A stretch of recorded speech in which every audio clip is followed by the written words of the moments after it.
22nd of May, Rabbi Levitt, Gemora.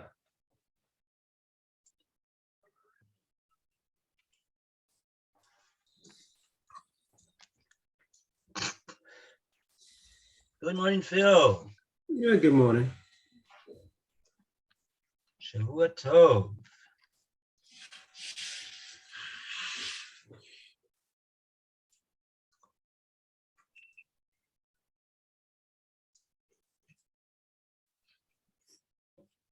You are muted, Rabbi.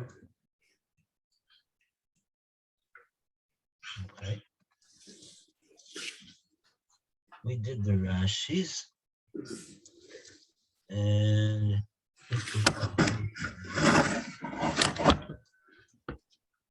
oh, that's what we wanted to know over here. Okay.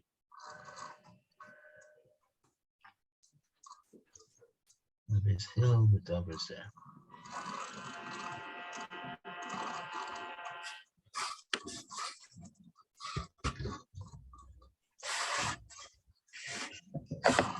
Okay.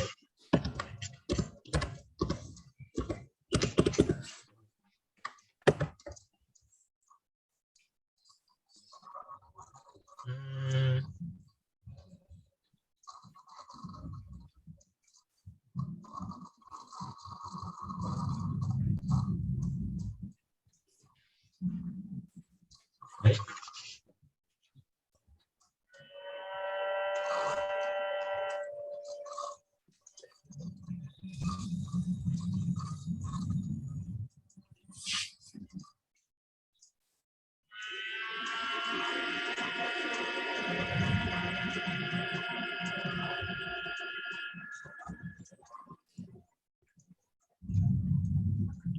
Where'd we get up to?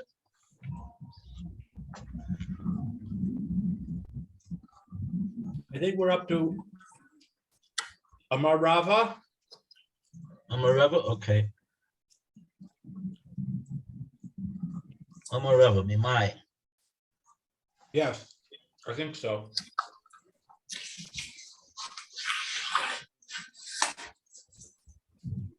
Okay, so we had a discussion about whether there's a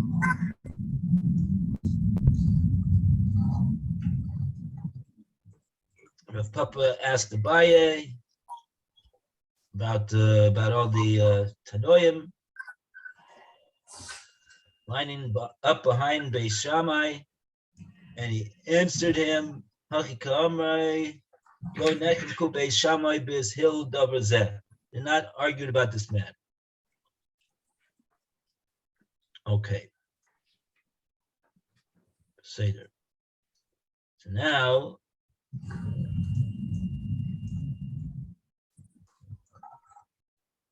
Rava comes in to the picture. What does Rava have to say? Okay, so Lou, you want to start off reading? I'm a Rava. Okay.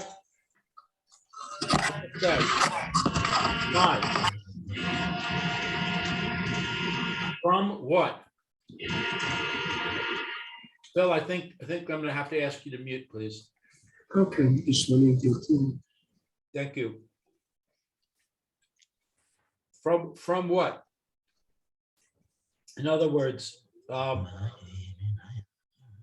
what basis do you assert that all these Tanaim hold a change does not affect acquisition? Rava proceeds to show how each of these Tanaim might in fact hold that change does affect acquisition, affect. Dilma ad tan lo Kamar Rabbi Shimon ben Yehuda Hasam Ella Bitseva. Perhaps up until now, Rabbi Shimon ben Yehuda does not say there other than with dye. In other words, perhaps Rabbi Shimon ben Yehuda is only saying that if it's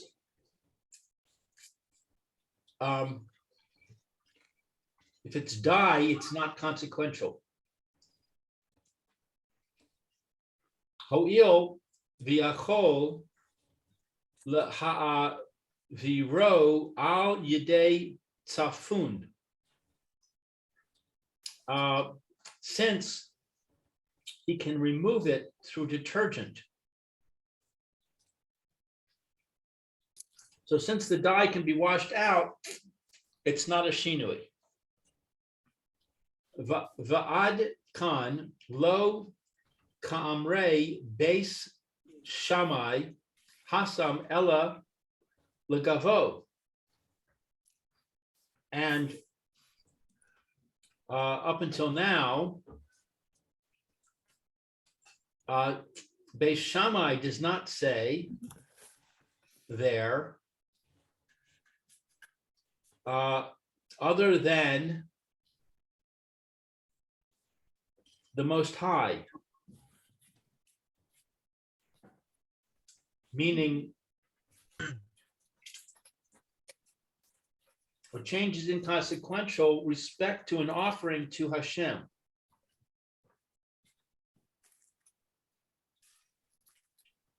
Right, because he was talking about the case of the of the payment to the woman being transformed, the wheat that was given to her that she transforms into a dough. Could the dough be offered on the mizbeach? So when it comes to something on the mizbeach, so the mizbeach is very sensitive, and so even something which would be regarded as a change for other purposes on the mizbeach is it's still not sufficient. Mishum de'is mis, because it is repugnant. Right.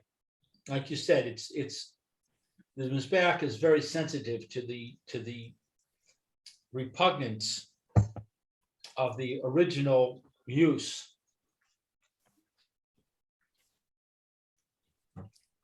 So in other words, it doesn't necessarily show. Sorry, it doesn't necessarily show that Beis Shammai holds that in all cases shinui is not koina. Right. Perhaps he's only talking about the mizbeach, and perhaps Reb Shimon ben Yehuda is only talking about dye. Va'ad kan lo kamar Rabbi Eliezer ben Yaakov hasam ella le'inyan bracha. And similarly, perhaps for Rabbi Eliezer ben Yaakov, he's only talking with respect to blessings. Mishum de hava le mitzvah haba'a ba'avera. For it is a mitzvah that comes through a transgression. So in other words, he's saying each of them, going one by one and saying each of them is only talking about a specific case, not all cases. Va'ad kan lo kamar Rabbi Shimon ben Elazar hasam ella b'hachasha aha dehadar. And Rabbi Shimon ben Eliezer is only talking about deterioration that is reversible. B'chasha dehadar. Deterioration that is reversible. Va'ad kan lo kamar Rabbi Yishmael hasam ella le'inyan peya, and Rabbi Yishmael is only talking about peya, the corners of the field. Mishum dichsiv ta'azov v'tera. Because it is written,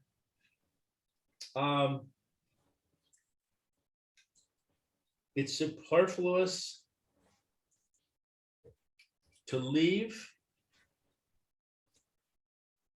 Ta'azov v'tera means it's superfluous to leave. The the reference to Tazov that it says in the pasuk to leave the payah for the oni is Yisera. I'm guessing because we'd have to look into the psukim to understand it more, but that means that it's already been that whole idea has already been communicated previously in the psukim. So why is the Torah telling us another time Tazov? It's there for drasha, and maybe the drasha is to tell us about the when it comes to payah. So there's a special the shini would not be kona. They'll still have to give it to the ani. In other words, Rabbi Yishmael says normally shinui is kona, but in the case of payah, we have a specific reason why it's not. Yeah, because we want him to give it to the ani, even if it's in a transformed form. Right. Weiter? Yeah. We have some Rashis over here. Good question. There are a few. Okay. Oh yeah, we have yes, we have Bahakasha the Hadar. That's the first one that we've got. By the word Ka'amar in the Gemora line. Okay. The Chasha Mahadara. Talking about something that lessens, but it can be reversed.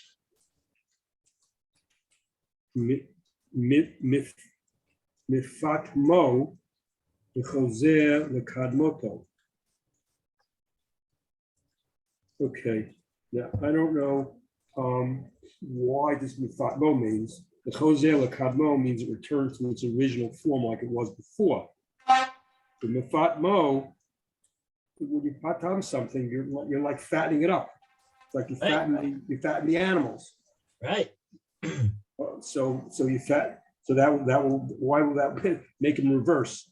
They lost weight, and then you fatten them up to get them back to normal. Right. He's not weak and thin now. He's gesund and saftig. Right. So this was in relation to the case of the gezel, where we said that he gazels it, and then we have the halakha of he's got a mitzvah of heshivas hagzer asher gozal, return the gezel that you stole. So if it's like in the same form that it was as he stole it, so you have to give it back because it is the same way that it was. But if it's otherwise, so then not. The pasuk itself leaves open a availability to say that shinui will be koina, and the gazlan will only have to give b'shas hagzela, and otherwise he could keep. So if it's a profit, so then that would be a profit for him. But if it's less than that, so what did we say over there? If it got weaker, don't remember exactly. It was a while ago.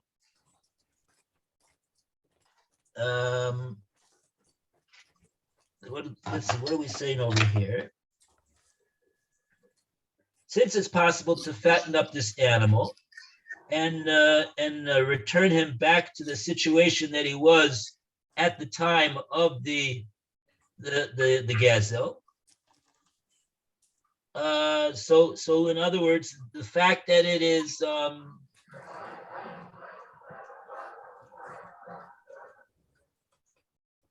as opposed to so we're categorizing the type of shinui that the animal underwent. It's a shinui which is choser l'biosai. So that was like a rabbinic type of a level of a shinui. It's not a deraisa level of a major shinui, which doesn't go back once it's been transformed. And so therefore, I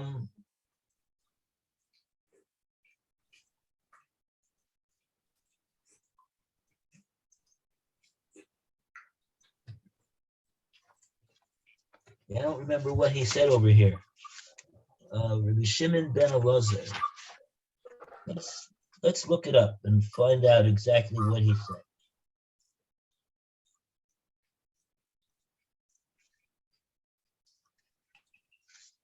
Where did he say his thing? Oh, so he said, Rabbi Shimon ben Elazar Maihi, the Sanya Klal Zeh Amar Rabbi Shimon ben Elazar. Kol Shevach Sheshbiach Gazlin, Yado Al Yoina, Rotza Notel Shvachoi, Rotza Oimaloi, Haresh Al Chalafanech. My Kamar. Rav Sheshes explained Rabbi Shimon ben Elazar. Hachi Kamar. If it gets, if the thing that he stole appreciates, so he keeps the appreciated value, and he just gives back kashas akzela, whatever it was. But if it is kochash, if the thing that he stole becomes weak or deteriorated, amarlo harishal chalafanecha, he has the option to just give it back as it is. Why? Why does he have the option to do that to Gazlan? Shinui b'makoma omeid.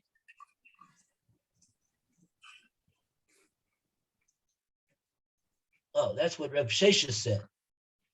That even though it underwent a shinui, but it doesn't result in a kinyan for the Gazlan. So therefore, it still belongs to the original owner. He could give it back as it is. But then we asked, what about also? But filu eshbiach, we should have to say the same thing. He should, if it's shinu ben komo made, so then he should have to give it back, and he cannot keep the appreciated value. So in that we said, oh, that's because of tekanas hashavim. Tekanas hashavim. In other words, really, what we see from what came out from what Rav Shimon is saying, according to the way Rav Sheshes is explaining him, at least, it's the way the Gemora accepted it, is that the only reason in the case of that case where it goes up in value and we allow him to keep it is because of the takana. We want him to we want him to do tshuva. We want him and that entails giving back the stolen animal, and that. But if it would appreciate, he's not going to give it back. He wants to keep the profit, so we're going to let him keep the profit and then give back the animal. At least he'll give back the animal, so that encourages him to do tshuva. But in other words, without the takana, what would we have said about this Gazlan? We would have said that shinu mikoma omeid. That even this appreciated amount, he's going to have to give back the animal with the appreciated amount. He's not going to be able to get anything, any profit whatsoever. Poor Goslin. Too bad. So, so therefore we were saying that Reb Shimon Elazar is of the opinion that Shinu become omed. And now we're saying, oh, that he said that, Reb Elazar, that's only in the case of a rabbinic mandated shinui. It's a shinui which is choser lebiosai. It's we could fatten up the animal and strengthen him up and healthy, make him nice and healthy and fat again. And he's, so it's not a permanent change that resulted. So that's not a major change that the Torah would recognize as a major change, and therefore that's why Rosh Elazar says what he says over there, because it's a minor change.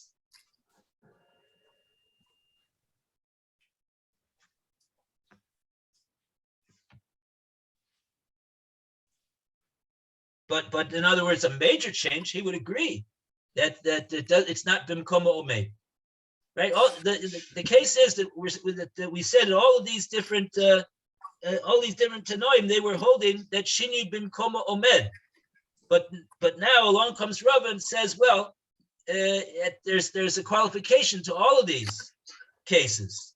All these cases can be qualified and distinguished, and really we could say that all of them really do hold that shinui is koine.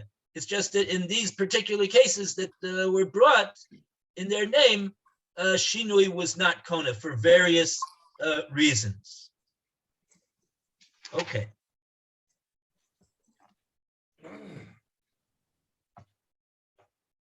Okay. And now we go to the next Rashi. Taz of Yisera, Lamali. Rabbi, Oh, no, the Taz of Yisera. I have a question. Yeah.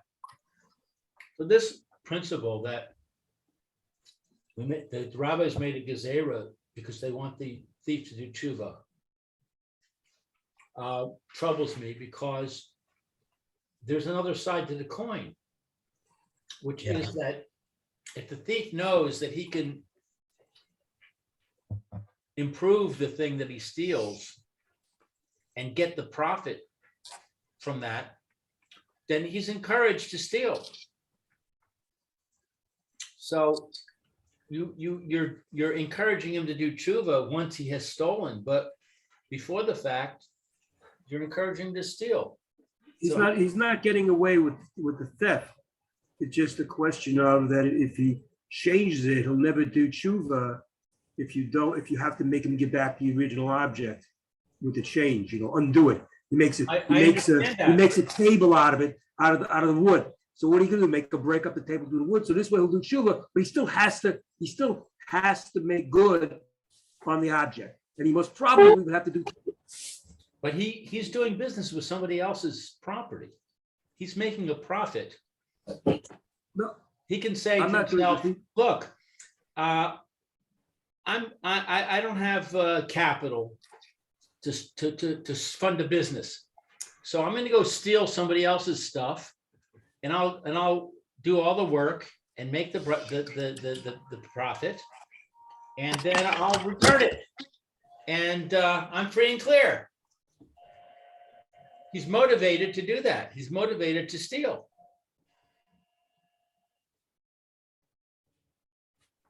He has to pay it back, so he's not paying back. He's not paying back the profit. He's making a profit. He's paying back only what he stole. He steals a sheep. He shears it. He spins the wool. He makes it into an afghan, and he sells it. Now he gives back the sheep. So he made a profit. He's motivated to steal more sheep so he can make more profit. Well, under what circumstances does he have to pay double? Only if he doesn't give it back, if he doesn't voluntarily give it back. One second. He has to give back the value of 2 sheep. I must admit, I agree with Lou on this. On what, Roy? I agree with you on this. It bothers me as well. Excuse me. Let's see if we have a note over here. Kosva Levitt Ramban Shledas Rabbi Shimon ben Elazar Notel Agazlan es Hashevach Mishum Tekonos Hashopim. So according to the Ramban and the Levitt, this that we're saying according to Rabbi Elazar ben Shimon Elazar that the Gazlan will take the appreciation over here. Oh, it's on the hook.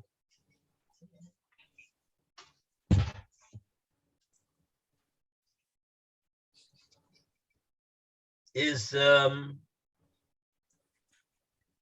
Gazlan will take the Shabach, the appreciation,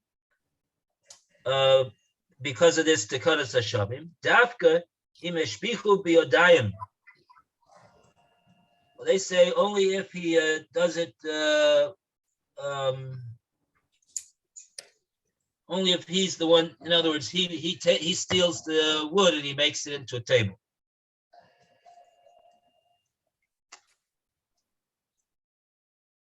Rashba Kosav she'afa shevach she'eshpichu abehema me'aleha. No tel agazlim. They to come sashavim. Rashba says even if the animal just becomes more valuable, you can keep that as well. Shevach she'eshpichu agazlim bi'adayim. Im hu keneged hotzo shehotzi aleha, divrei kol hu shel agazlin min haTorah.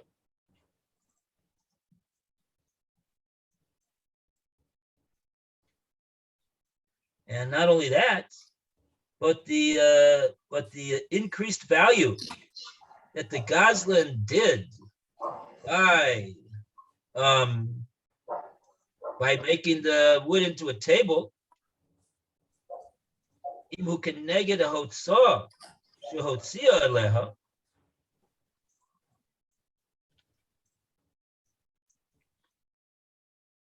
that is,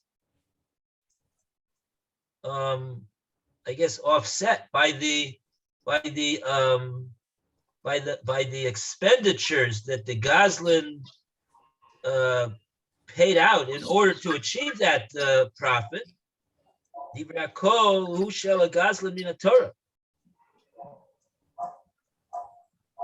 that case, the profit that the Gazlan made would even be mandated by the Torah, not simply because of the Tekanos Hashavim that he could keep the profit.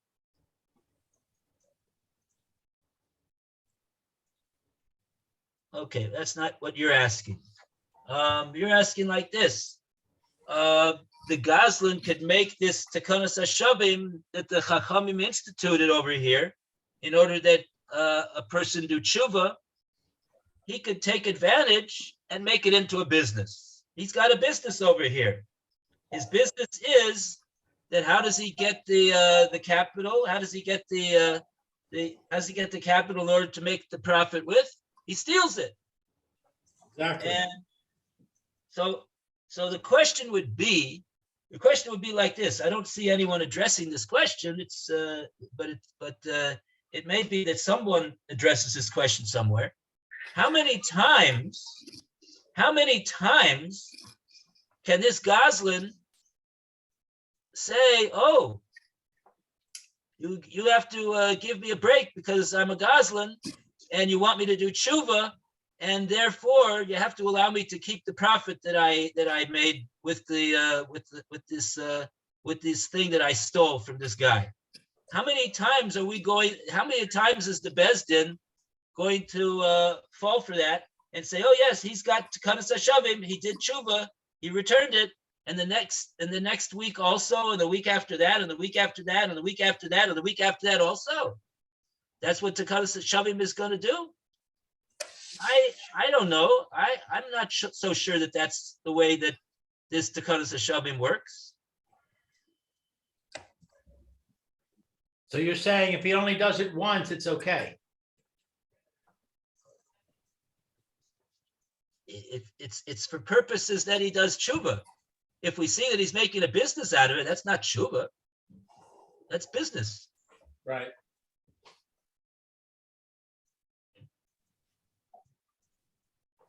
Okay. I mean, some of the note on the art scroll here, which he talks about the fattening of the animal, that's what it came about, is the concept that, yes, it appreciated, but it only works if the appreciation is something that he had to put an effort to. It wasn't like, I'm just making money on it. He had to make it another investment for it to happen. If it just appreciated on its own, that wouldn't work. It had to be something that required effort on his part in order for him to keep the appreciation. The price didn't go up in price the next day and he made money on it. So it had to be something that he did something. He fattened it. He made a table out of it, things like that. Yeah, that's because that's what I just read. It's a machlekes rishonim, that point. Yeah. The Levitt and the Ramban agree to that, but the Rashba says even if it, the Levitt says af b'shevach she'eshbichu habehema me'aleha. Even any appreciation that the animal had that happened by itself. I guess maybe in the shuk, the animal the animals get more expensive. According to the Rashba, what it says here, no till a goslin. The goslin will also take that appreciated value as well, according to this Takanas Hashavim. So it's a point of dispute in the Rishonim. That point, they're bringing it down as though that's the accepted halacha.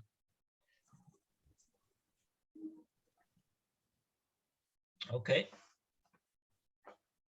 What So footnote are you reading, Phil? On the other page before, number 17. Thank you.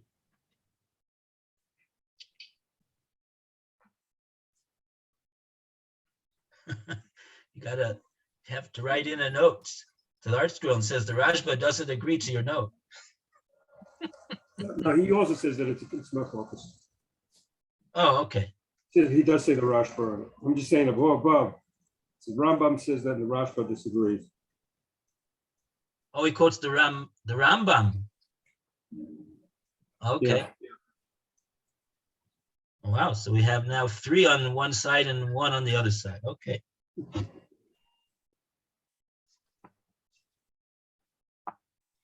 Okay. So that's the Hakchasha, the Hadar.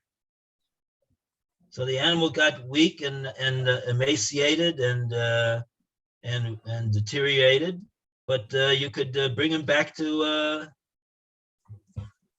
It's not a shinui, which is it's not a shinu, which is enu chozer. It's not an irreversible transformation in the animal. That's the point. So that type of a transformation is a weaker type of a shinui. So like that,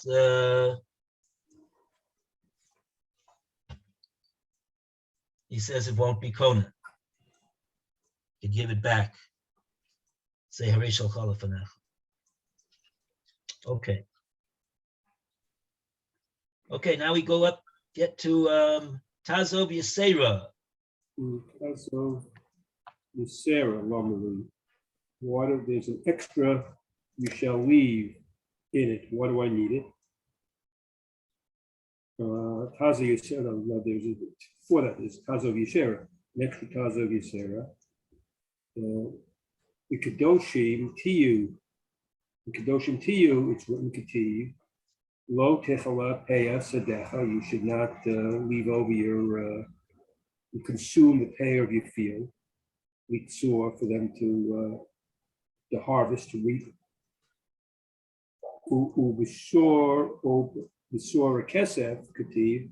In another place where it says b'shor or kesef, an ox or a sheep. If we read on the Pesach and the Sukkot, it's written kativ lo tichala pei tzedecha, b'kotzercha. So it's written again. You should not consume the pay of your field twice in your reaping.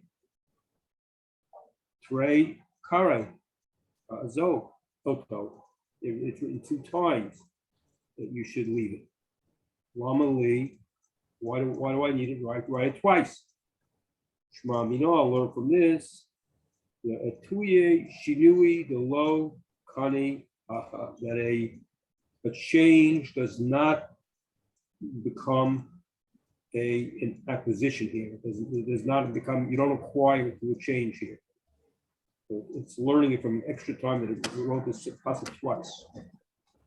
Very good.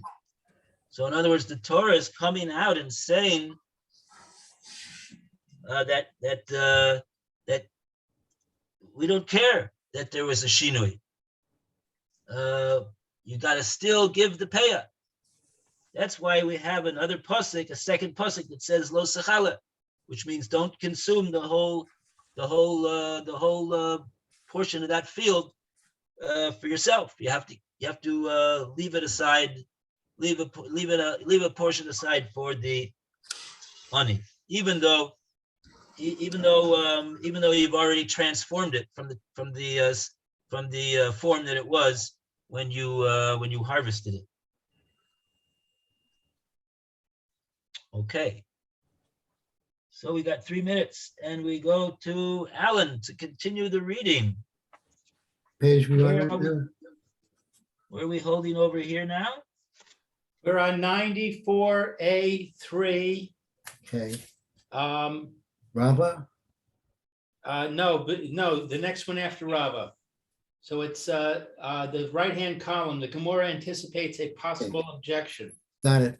The Gemara anticipates a possible objection.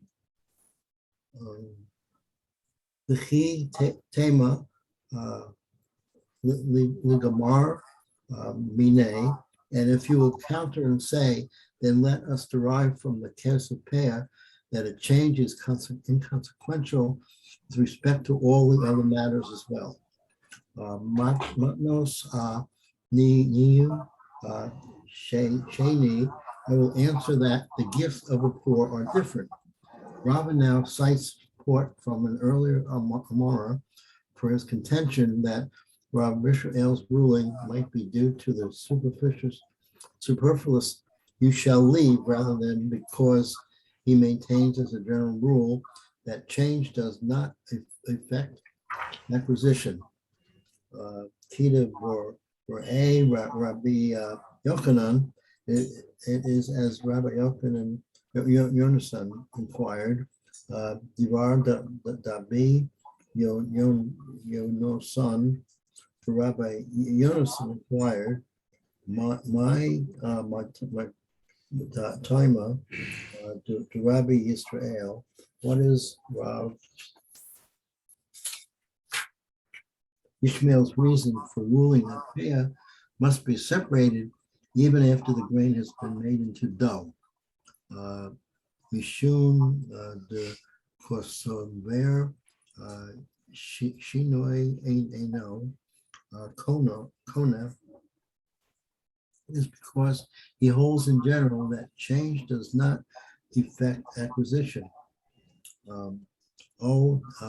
The Divamor Kosover Shinoi Kona, or perhaps in general he holds that change does affect acquisition. Mishum Dikasiv Zo say more, but here with respect to Peah, the law is different because a superfluous you shall leave it is written.